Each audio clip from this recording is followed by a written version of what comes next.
मुझे बड़े दुख के साथ कहना पड़ता है कि इस देश में अभी संविधान को संपूर्णता बीजेपी के ओर से स्वीकार किया नहीं गया और वो बार बार आरएसएस, बीजेपी एक तरफ, प्रधानमंत्री भी एक तरफ ये बात करते हैं कि संविधान कभी नहीं बदलेगा, दूसरी तरफ वो ये कहते हैं, उनके लोगों से कहलाते हैं कि संविधान बदलने के लिए 2/3 मेजॉरिटी होना चाहिए, इसीलिए आप 2/3 मेजॉरिटी दो, हम संविधान बदलेंगे। ये कोई मामूली आदमी नहीं बोला, ये कोई फ्रिंज, क्या बोलते हैं उसको, हाँ, फ्रिंज एलिमेंट नहीं है, ये तो बीजेपी के नेता है, एमपीज हैं, आरएसएस संगठन है, ये पहले से बोलते आए हैं। आज फिर उन्होंने दोहराया, कर्नाटक में दोहराया और दूसरे जगह भी वो दोहरा रहे हैं कि इसको संविधान को बदलना चाहिए, क्योंकि वो लोग हमेशा सोशल जस्टिस के खिलाफ है और संविधान में जो सेक्युलरिज्म शब्द आया है उसके खिलाफ है और खास करके बीजेपी और आरएसएस प्रमुख नेता जो हमारे क्या नाम, मोहन भागवत जी, ये तो रिजर्वेशन के खिलाफ है। वो हमेशा यही बात करते हैं, कभी मेरिट की बात करते हैं, कभी संविधान बदलने की बात करते हैं, कभी रिजर्वेशन निकालने की बात करते हैं और कोई कहीं प्रश्न आया, कोई पूछे, नहीं अब तो नहीं संविधान बदलेंगे, अब आगे देखेंगे। तो ये जो मानसिकता है, मैं ये कहूँगा, ये बड़ी एक बुरी मानसिकता है। इससे देश में हंगामा मचेगा अगर आप संविधान को बदलने की बात बार बार अगर करते रहेंगे। एससी एसटी का रिजर्वेशन संविधान में तो दिया गया है, अब क्या बदलना चाहते हैं आप? ये सवाल आज पूरे देश के सामने है और हमेशा ये कहते हैं अभी भी कि क्योंकि 2/3 मेजॉरिटी होना अगर किसी के बीजेपी के एमपी और वर्करों से और आरएसएस के लोगों के मुंह से जब निकलता है 2/3 मेजॉरिटी का, यही उद्देश्य होता है कि संविधान बदलने के लिए। इसीलिए बार बार मोदी जी भी कहते हैं 400 पार। क्यों कहते हैं? अरे आप 2/3 मेजॉरिटी दे दो, हम संविधान बदलेंगे। लेकिन वो अपने मुंह से नहीं बोल रहे, किसी के मुंह से वो बोलने लगाए हैं।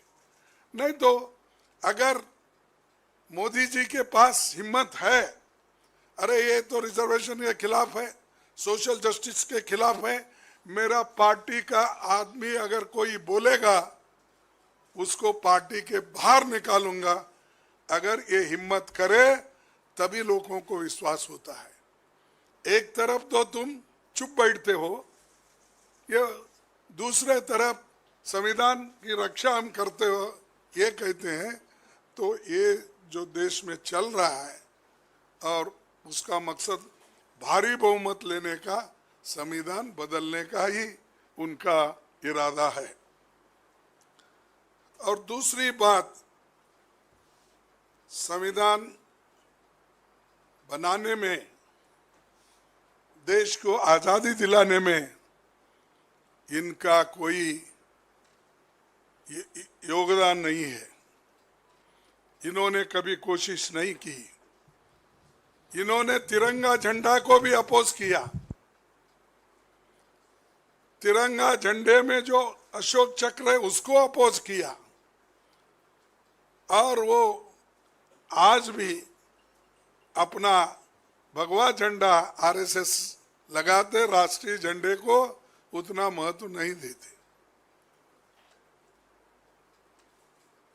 और मोदी जी हमेशा बाबा साहब अम्बेडकर की बात करते हैं, नमन करते हैं, सब करते हैं, लेकिन उनके उसूलों को वो नहीं मानते। अगर उसूलों को मानते तो उसको जिन जिन लोग ये बात कह रहे हैं, जो लोग, उन लोगों को पार्टी से निकाले, या उनके टिकट को बंद कर दे, या उनको बोल दो आइंदा अगर आपने ऐसा किया मैं आपको पार्टी के बाहर निकालूंगा, ये सहन नहीं करूंगा। ये खासकर गरीबों के लिए बना हुआ संविधान है। सोशल जस्टिस ये संविधान में है, और सोशल जस्टिस आप इसलिए नहीं चाहते कि मैं ये कहूंगा कि आप मनुवादी हैं।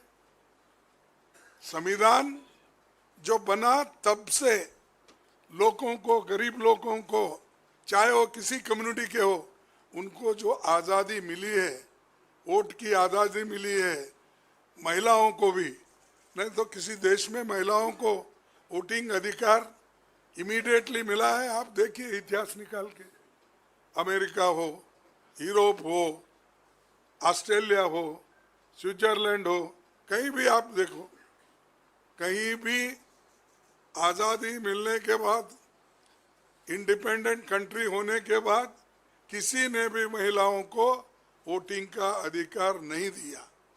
ये एक ही संविधान है जो बाबा साहब अम्बेडकर ने, पंडित जवाहरलाल नेहरू जी ने और ये सभी लोगों ने मिलके जो तैयार किया, ये एक ही संविधान है। सभी महिलाओं को, गरीबों को, पिछड़े हुए लोगों को और जो वंचित लोग हैं उनको समान अडल्ट फ्रेंचाइज, सबको समान वोटिंग का अधिकार दिया। ये भी नहीं मानते, और ऊपर से हमको पूछे तुमने क्या किया। ये सबसे बड़ा महत्व काम हमने किया, और इसको निकालने की कोशिश आप कर रहे हैं। ये बड़ी, मैं तो कहूँगा मुझे तो शर्म आती है, लेकिन मुझे मालूम नहीं बीजेपी वाले या लोग संविधान को निकालने की बात करते, उनको आती या नहीं आती मुझे मालूम नहीं। कभी मौका मिले तो आप उनसे पूछ लेना चाहिए। इन्होंने तिरंगा का तो विरोध किया ही किया। आज भी वो हमेशा कांग्रेस पार्टी की आलोचना करते ही रहते हैं, या तो कांग्रेस का, या तो हमारे नेताओं का, या हमारा। ये करते रहते हैं, करने दो, उनको आज़ादी है। हमने आज़ादी दी संविधान में, कोई भी बोल सकता है। हम तो ये आज़ादी दिए, आपको भी आज़ादी मिली है, लिखने की आज़ादी, पढ़ने की आज़ादी, बोलने की आज़ादी आपको भी मिली है।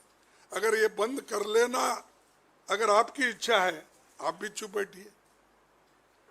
अगर आप भी नहीं चाहते कि freedom of speech, freedom of expression, तो ठीक है, ये सब चल रहा है। उसके बाद वो माइनॉरिटी को भी नहीं चाहते।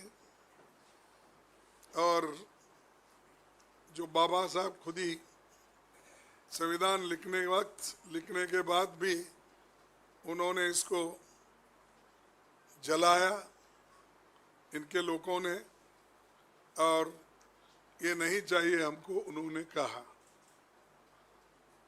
तो वो छोड़िए, उसके बाद में भी लंबा यशस्वी कानून, यशस्वी कॉन्स्टिट्यूशन, उसको भी आप 70 साल के बाद या 75 साल के बाद अभी भी परीक्षा करना चाहते हैं, तो ये बड़ा दुर्दैव है। और मैं कहूँगा कि ये गरीबों को हकूक छीनने के लिए ये सारी इनकी कोशिश हो रही है। दूसरी चीज, संविधान के तहत जो संस्थाएं हैं, ऑटोनमस बॉडीज है, उन ऑटोनमस बॉडीज को भी इन्होंने एक एक करके खत्म कर रहे हैं। चाहे सीएजी हो, और सीएजी में जो रिपोर्ट आते हैं उसको भी उन्होंने स्वीकार नहीं करते। हमने एक आंकड़ा निकाला है, सीएजी में स्टेट, बीजेपी रूल्ड स्टेट में कितना घपला हो गया, सेंटर में कितना घपला हो गया, ये सब हमने आंकड़े जमाए हैं। तो सीएजी के रिपोर्ट में ही निकलता है कि 8,50,000 करोड़ आज घोटाला है इसमें, लेकिन वो कभी मानने को तैयार नहीं। सीएजी रिपोर्ट और किसी की होती तो अब तक उसको उनका 12 बजाते थे। वो आपके पास क्या बोलते मालूम नहीं, 12 बजाना। तो ये ऐसे लोग हैं, इनसेंसिटिव, थिकनेस है, ये क्या इसको बोलते हैं, स्किन को, थिक स्किन है, मोटी चमड़ी, तो उनको कोई होता ही नहीं।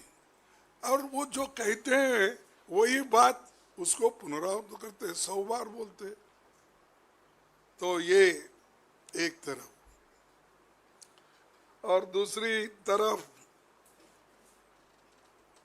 ये हम इलेक्शन कमीशन के सामने भी वीवीपैट का मुद्दा रखे हैं, लेकिन वो 100% दो भाई, जो वोट डालता है वो सब गिनेंगे, बस हमारा और दूसरा कुछ नहीं है।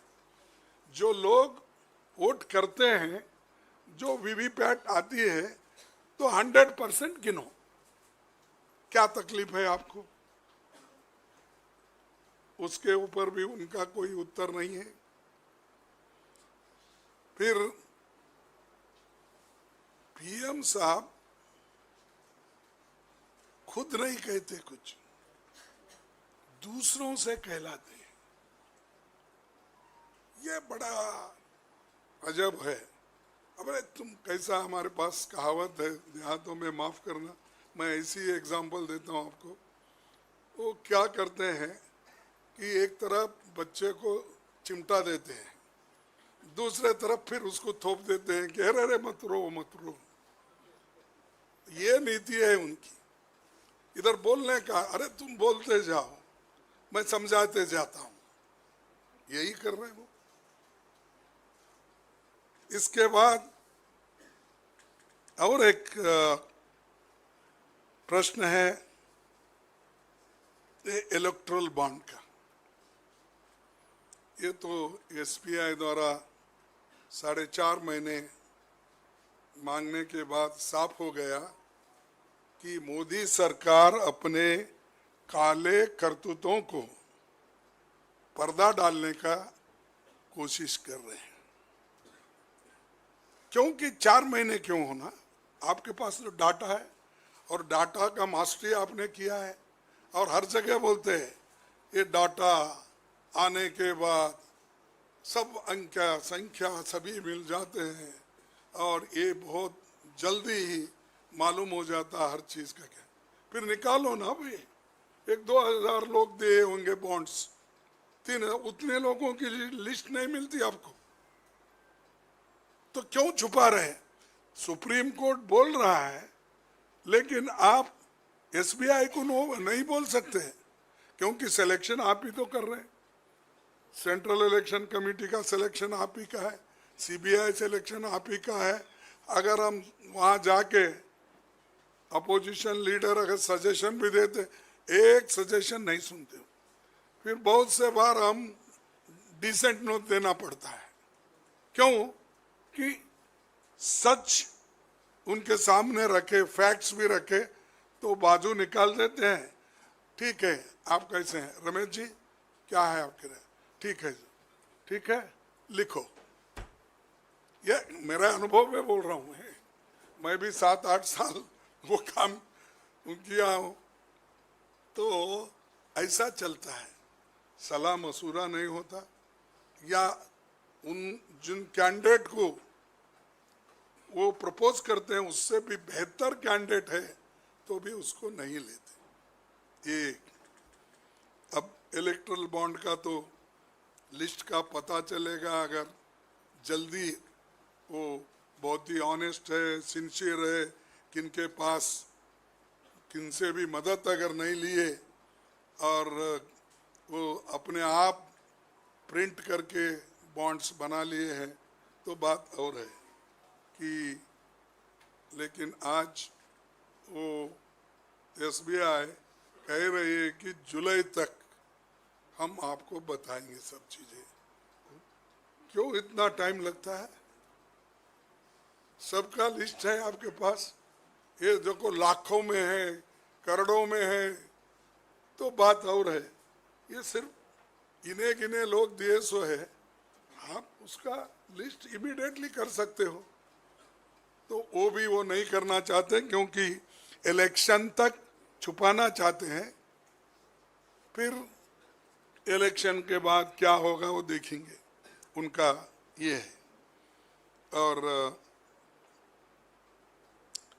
मीडिया रिपोर्ट से ये तो अब उजागर हो गया कि ईडी, सीबीआई, आईटी ये रेड डलवाकर किन किन के पास बॉन्ड लिए उनके नाम खुल जाएंगे, तो वो नहीं चाहते इसको उनके नाम खुलवाना।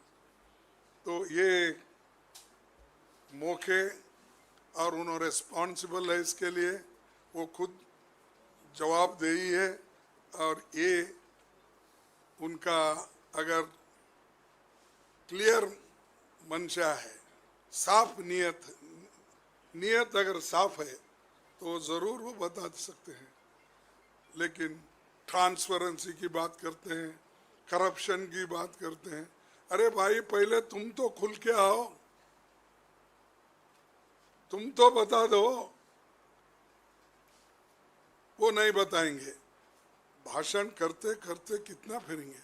अब तो क्या है, हिंदी छोड़ दी है उन्होंने, तमिल, तेलुगु, कन्नड़ा, मराठी, गुजराती, आसामी, बंगाली, सब भाषा में भाषण कर रहे हैं। क्या लोग इतने बेवकूफ है, नहीं समझते? अरे आपने देख देख कर बोल रहे, किसी का आवाज पीछे है, लोगों को मालूम नहीं होता वो प्रोनाउंसिएशन कैसा है, किसका है। तो ये चीजें ऐसे, मैं मेरे 53 साल में बहुत से प्राइम मिनिस्टर के भाषण सुना, कोई पीछे बोल रहा है और इन्हों कन्नड़ा में इन्हों बोल रहे हैं, तमिल में बोल रहे हैं, तेलुगु में बोल रहे हैं, मलयाली में बोल रहे हैं, एक भी नहीं छोड़ रहे भाषा।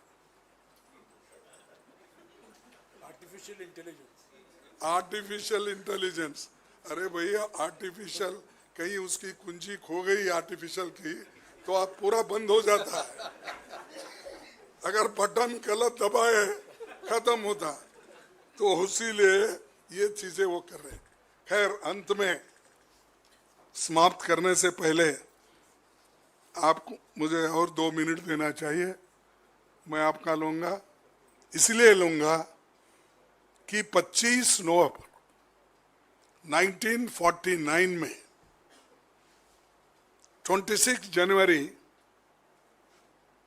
जो कॉन्स्टिट्यूशन स्पीच बाबा साहब अम्बेडकर ने दी थी, उसका मैं कोट करता हूं कॉन्स्टिट्यूंट असेंबली का। फिर बाद में उन्होंने जो कहा उन्होंने ये कहा कि 26 जनवरी 1950 को भारत एक स्वतंत्र राष्ट्र होगा। उसकी स्वतंत्रता का भविष्य क्या है? क्या वो अपनी स्वतंत्रता बनाए रखेगा या उसे फिर से खो देगा? ये बात नहीं है कि भारत कभी एक स्वतंत्र देश नहीं था। विचार बिंदु ये है कि जो स्वतंत्रता उसे उपलब्ध थी उसने एक बार खो दिया था, क्या वो उसे दूसरी बार खो देना चाहता है? ये तथ्य मुझे व्यतीत करता है कि न केवल भारत ने पहले एक बार स्वतंत्रता खोई है, बल्कि अपने ही कुछ लोगों के विश्वासघात के कारण ऐसा हुआ है। ये भी कॉन्स्टिट्यूशन बदलने का ये भी एक विश्वासघात है, लोगों को तोड़ने का, लोगों को अलग करने का। क्या इतिहास स्वयं को दोहराएगा? चिंता और भी गहरी हो जाती है कि जाति व धर्म के रूप में हमारे पुराने शत्रुओं के अतिरिक्त धर्म के रूप में हमारे पुराने शत्रुओं के अतिरिक्त हमारे यहाँ विभिन्न और विरोधी विचारधाराओं वाले राजनीतिक दल होंगे, यानी संविधान के खिलाफ बोलने वाले भी होंगे। तब उन्होंने यही कहा, जाति व धर्म के रूप में हमारे पुराने शत्रुओं के अतिरिक्त हमारे यहाँ विभिन्न और विरोधी विचारों वाले राजनीतिक दल होंगे। क्या भारतीय देश को अपने मताग्रहों से ऊपर रखेंगे? भारतीय देश को अपने मताग्रहों से ऊपर रखेंगे या उन्हें देश के ऊपर समझेंगे? मैं नहीं जानता, परंतु ये सत्य है कि यदि पार्टियां अपने मताग्रहों को देश से ऊपर रखेंगे तो हमारी स्वतंत्रता संकट में पड़ जाएगी और संभवतः वो हमेशा के लिए खो जाए। हम सबको दृढ़ संकल्प के साथ इस संभावना से बचना है। हम सबको दृढ़ संकल्प के साथ इस संभावना से बचना है। हमें अपने खून की आखिरी बूंद तक अपनी स्वतंत्रता की रक्षा करनी है। ये बाबा साहब अम्बेडकर ने संविधान सुपुर्द करते वक्त उन्होंने ये कहा था। ऐसे देश के लिए, देश को एकता से रखने के लिए उन्होंने तकरीर की, लोगों को समझाया, लेकिन फिर भी उन्होंने लिखी हुई कॉन्स्टिट्यूशन को उन्हें सूचित किए अनेक विषयों को आज आरएसएस बीजेपी खत्म करना चाहती है। मोदी जी अपना काम कर रहे हैं और इधर बीजेपी आरएसएस को अपना काम करने दे रही है। इसीलिए मैं कहूँगा, इसका हम कंडम करते हैं।